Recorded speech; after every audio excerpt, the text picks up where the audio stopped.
본 강의는 무료로 제공됨에 따라 유튜브 한강 아카데미 구독과 좋아요를 부탁드립니다. 안녕하세요. 한강 아카데미입니다. 오늘은 산업안전지도사 바이블 1차 공통필수 3과목인 기업진단지도 2014년 69번 문제부터 풀이하도록 하겠습니다. 69번 산업혁명 전후의 산업보건 역사에 관한 설명으로 옳지 않은 것은 1번 산업혁명으로 공장이라는 형태의 밀집된 생산 시스템이 시작되었다. 맞는 설명이죠. 2번 산업혁명 이전에도 금속의 채광, 재련업에 종사하는 사람들의 직업병 문제가 제기되었다. 맞는 설명이고요. 3번 증기기관이 발명되어 생산의 기계화가 진행되면서 화학물질의 사용량이 크게 감소하였다. 아니죠. 증기기관이 발명되면 화학물질 사용량이 늘었겠죠. 따라서 정답은 3번이고요. 4번 굴뚝 청소부 음낭암의 원인이 굴뚝의 검댕이라는 것이 밝혀졌고 이것이 최초의 직업성 암의 사례이다. 맞는 설명이고요. 5번 초기 공장은 청소, 작업복의 세탁 불량, 작업장 내 식사 등 위생적인 문제 해결만으로도 작업 환경이 개선되었기 때문에 산업위생이라는 이름이 붙었다. 맞는 설명입니다. 해당 내용은 한 번밖에 출제되지 않았습니다. 상식적으로 이 정도만 알고 계시고 논리적으로 이 증기기관이 발명되었는데 화학물질이 크게 감소하였다는 말이 안 되겠죠. 70번 근로자 보호를 위한 작업 환경 노출 기준에 관한 설명으로 옳은 것은 1번 단시간 노출 기준은 8시간 시간 가중 평균 노출 기준보다 높게 설정된다. 맞는 설명이고요. 2번 TLV란 미국 산업안전보건청에서 설정한 법적 노출 기준을 말한다. 아니죠. 미국의 산업안전보건청이 아니라 미국 산업위생전문가협회에서 제정한 노출 기준입니다. 3번 단시간 노출 기준은 주로 만성 독성을 일으키는 물질을 대상으로 설정된다. 아니죠. 만성 독성은 장기간 노출로 발생하는 독성입니다. 따라서 단시간 노출 기준과는 다르죠. 노출 기준은 직업병의 발생 여부를 판단하는 기준이다. 아닙니다. 유해인자에 대한 감수성은 개인에 따라 차이가 있고 노출 기준 이하의 작업 환경에서도 직업성 질병에 걸리는 경우가 있죠. 따라서 노출 기준을 직업병 진단에 사용해서는 안 됩니다. 5번 두 가지 이상의 화학물질에 동시에 노출될 때는 기준이 낮은 화학물질을 기준으로 노출 기준 여부를 판단하는 것이 아니라 혼재하는 물질 간의 유해성이 서로 다른 부위에 작용한다는 증거가 없는 한 유해 작용은 가중된다고 가정하죠.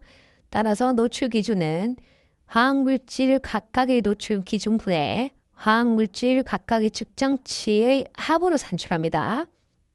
따라서 정답은 1번이 되겠습니다. 이론편에 보시면 노출 기준에 대한 국가, 재정기관, 법적 지지력 등이 나와 있고요.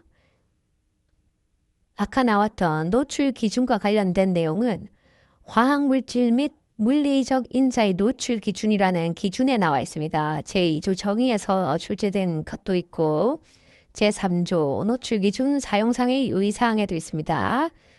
따라서 해당 기준은 교재에 모두 수록되어 있으니까 쭉 한번 살펴보시면 좋겠고요. 이 중에 이제 노란색으로 표시된 이런 화학물질들은 실제로 문제로 출제되었던 내용들입니다. 72번 다음은 대표적인 직업병과 그 원인이 되는 물질을 연결한 것이다. 직업병이 원인이 되는 요인으로 옳지 않은 것은 대표적인 직업병과 그 원인에 대해서는 자주 출제가 되죠. 따라서 암기를 하실 필요가 있고요. 먼저 크롬 비중격 천공 맞고요. 성면 중피종 맞고요. 수은 신장장애 맞고요. 유리규산 진폐증 맞고요. 메탄올은 말초신경장애가 아니라 중추신경계 및 시신경의 손상을 일으킵니다. 따라서 틀린 설명이고요. 교재에 수록된 유해인자별 주요 건강장애를 자주 읽어보시면 좋겠습니다. 72번. 작업 환경 측정에 관한 설명으로 옳은 것은 해당 내용은 문제 오류가 있었으므로 수정되었습니다. 1번. 극성 유기용제는 주로 활성탄으로 채취한다. 틀렸죠. 활성탄은 비극성, 친유성 물질이나 극성이 낮은 물질을 채취하기에 적합한 흡착제이며 극성, 친수성이 높은 물질을 채취하기에 적합한 흡착제는 실리카겔입니다. 따라서 틀린 설명이고요. 2번. 작업 환경 측정에서 일반적으로 개인 시료는 직독식 측정기를, 지역 시료는 시료 채취용 펌프를 이용한다. 틀린 설명입니다. 작업 환경 측정을 할 때 공기 중 오염물 농도가 낮거나 시간 가중 평균 농도를 측정하기 위해 장기간의 채취가 필요한 경우 연속 시료 채취 방법, 시료 채취용 펌프를 사용하고 간헐적인 공정위 오염물을 채취할 때나 오염 발생원 확인 등이 필요한 경우 순간 시료 채취 방법, 직독식 측정기기를 사용합니다. 따라서 해당 방법을 개인 시료 채취, 지역 시료 채취 방법에 따라 구분하는 것이 아닙니다. 따라서 설명이 틀렸고요. 3번. 최고 노출 기준이 설정되어 있는 화학물질은 15분 동안 측정해야 한다. 아니죠. 15분이 아니라 최고 노출 수준을 평가할 수 있는 최소한의 시간 동안 측정해야 합니다. 화학물질별로 15분 안에 측정될 수도 있지만 15분 이상 있어야 측정되기도 하겠죠. 4번. 소음 노출 단계로 소음을 측정할 때는 threshold는 80dB, criteria는 90dB, exchange rate는 5dB로 설정한다. 맞는 설명이고요. 5번. 산업안전보건법에 의하여 실시하는 작업 환경 측정에서 8시간 시간 가중 평균을 측정하기 위해서는 최소한 5시간 이상 측정해야 한다. 틀렸습니다. 최소한 6시간 이상 측정해야 하죠. 일단 먼저 화학적 인자에 따른 시료 채취기에 실리카겔관, 활성탄관, 그리고 막 여과지, 유리섬유 여과지, PVC 여과지 등이 있는데요.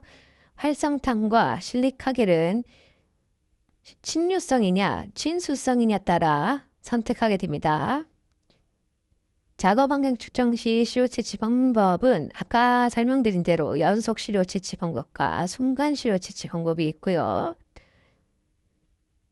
소음 노출 양계로 소음을 측정할 때 threshold는 80dB, criteria는 90dB, exchange rate는 5dB로 설정한다. 내용은 여기 26조에 있죠. 해당 내용이 어떤 기준이냐면요. 위로 올라가 보겠습니다. 작업 환경 측정 및 정도 관리 등에 관한 고시에 나와 있습니다.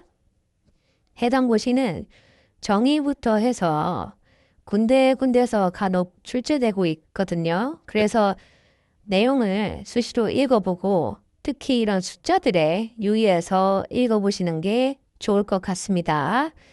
그래서 소음 노출 양계 얘기는 26조에 나와 있죠.